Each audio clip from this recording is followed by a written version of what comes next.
يا صاحب الزمان يا مولانا يا صاحب الزمان الغوث الغوث الغوث أدركنا أدركنا أدركنا الساعة الساعة الساعة العجلة العجلة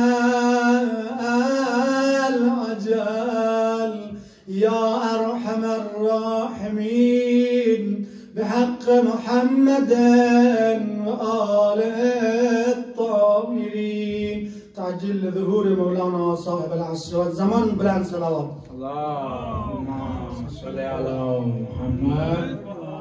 السلام عليك نبي الله، السلام عليك رسول الله، السلام عليك حبيب الله، السلام عليك حجة الله، السلام عليك باعث الهدى، السلام عليك خاتم الأنبياء والمرسلين، السلام عليكم ورحمة الله وبركاته. السلام عليك يا أبا عبد الله الحسين، السلام عليك يا ابن رسول الله، السلام عليك يا ابن فاطمة الزهراء سيدة النساء العالمين، السلام على الحسين وعلى علي بن الحسين وعلى أولاد الحسين وعلى أصحاب الحسين جميعا ورحمة الله وبركاته.